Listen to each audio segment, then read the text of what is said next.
Now, the first thing you are going to see, of course, is the gestation sac. And today, I think it does not make much sense to actually report on an early pregnancy scan or a trans-abdominal scan. All early pregnancy scans must be transvaginal because the amount of information we get in the transvaginal scan is so high.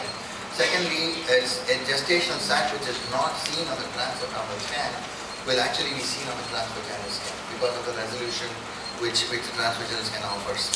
So to give you just a bit of numbers as far as early pregnancy is concerned, the mean sac diameter in millimeters plus 30 will give you gestational age in days. So it's very easy, you don't need to look at a table. Mean sac diameter plus 30 will give you gestational age in days. Now crown rump length in millimeters plus 42 will give you gestational age in days. Or crown rump length plus 6.5 in crown rump length in centimeters plus 6.5 will give you gestational age in weeks. So the accuracy is plus or minus 5 to 7 days. So using this formula, you really need not go to a table. Somebody gives you or tells you a CRL, quickly you can mentally calculate the gestational age just based on the CRL itself. Now as you can see here, the very early gestational sac is eccentrically located. Now this can easily be missed if you don't do a good sweep of the transvaginal scan. And rest of the endometrial cavity, you can see the residual reaction in the rest of the cavity, which is very typical. Now this was the trans-abdominal scan for the patient, and you can obviously see I'm not able to see any gestational sac there. So this can be missed, whereas on the transvaginal scan, this is about 4.5 weeks of pregnancy when you actually start seeing it. Now by 5 weeks, between 4.5 weeks and 5 weeks, which is actually only about 3 to 4 days, the yolk sac will start appearing, and you can see the yolk sac as a small structure there inside the gestational sac. So the yolk sac increases from 3 millimeters in size to 5 millimeters by about 9 weeks. Okay, 5 millimeters will be the maximum the yolk sac has to go. Anything more than that, the yolk sac is abnormal. Okay, and so 3 to 5 mm is the maximum range the yolk sac can go.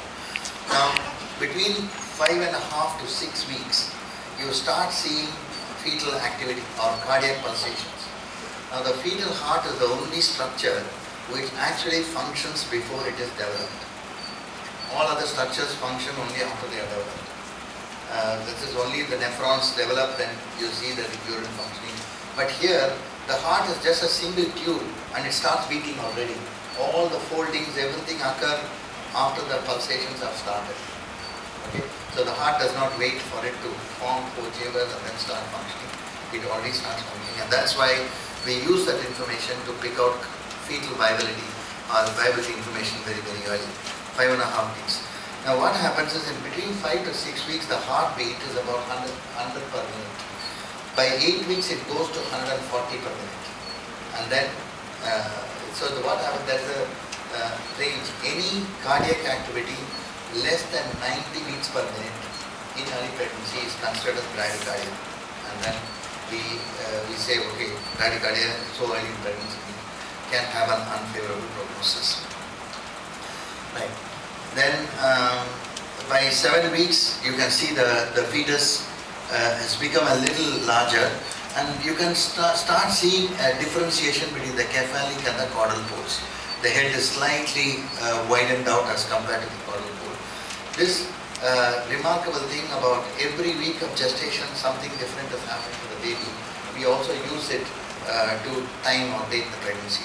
So this looks like a 7-week fetus. You start looking at many 7-week fetuses, you realize, okay, this must be a 7-week fetus. And when you measure, of course, you will find the fetus about 7 weeks. Now see what happens at 8 weeks. At 8 weeks, suddenly the limb buds start showing out very well. You can see the head and trunk differentiation becomes very distinct. You can see the 2 lower limbs and the 2 upper limbs very well. So between 7 weeks and 8 weeks, a lot of changes occurred. These limbs actually come out of the body and you start seeing them on the sides. And of course, at this time, of course, there is the physiological umbilical hernia is also brought out. There you can see the bowel projecting out of the abdomen which is a physiological hernia. Then at this time, once you see the fetus, the cephalic and the caudal bone differentiated, you have the power to measure the whole fetus. Before that also, the entire fetal bone we measure and we use it for calculation of gestation age. Anytime you start seeing the fetal bone, you should stop measuring the gestational sac and measure the fetus for dating the pregnancy. If you don't see any fetal pole, then you can measure the gestation sac. So gestation sac measurement is just between 4 and 5 weeks, that's all. After that, only fetal pole measurement. Okay. Then once the fetus has got a good differentiation between the cranial and the caudal bone, then the longest fetal length, excluding the lower limbs and excluding the yolk sac, you get the crown rump length, and there of course you can do multiple measurements. Here you can see a fetus with the crown and the rump, and you can see the yolk sac there. When we measure, we make sure that we take from the rump to the crown the longest fetal length with the crown rump length. Now by 9 to 10 weeks you see the trunk and limb activity, intracranial structures are started seeing limb bones, and of course slowly the nuchal skin starts coming in. Placental differentiation is also started and the yolk sac starts moving out.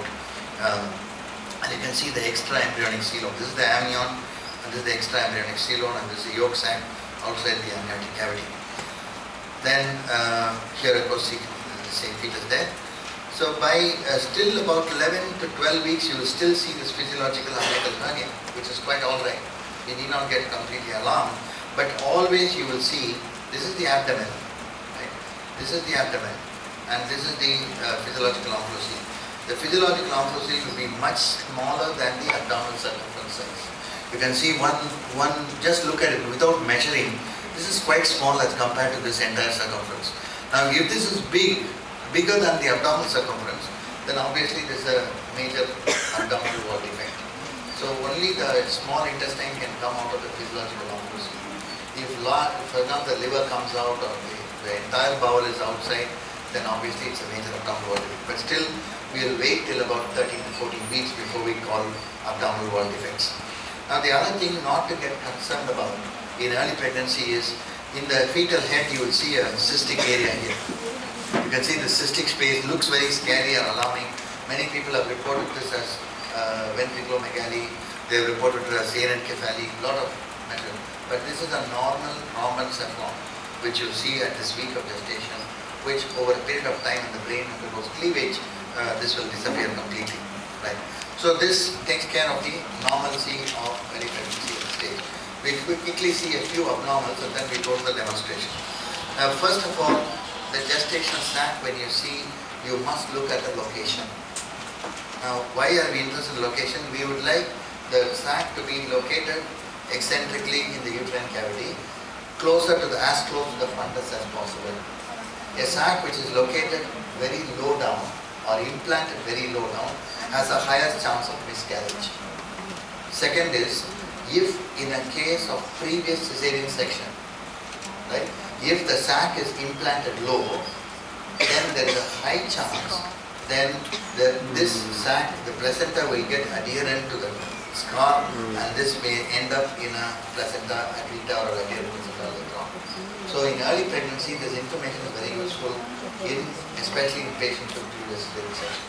In patients without any previous surgery, a low implantation will mean a higher risk of miscarriage. In patients with previous cesarean section, it may actually point towards the presence of a placenta accreta which can come later on. Then the sac size is too large or too small for gestational age. That also tells you that you can predict an abnormal pregnancy, abnormal outcome of this pregnancy. And also the contents of the sac. So now let's look at contents. Right?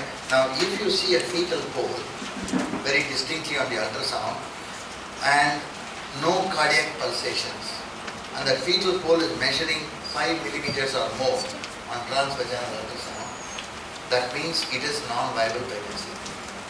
Now what I'm saying, supposing you measure a 7 mm fetal pole and then you find that by transvaginal ultrasound you are not seeing cardiac activity, you can declare missed abortion at that time.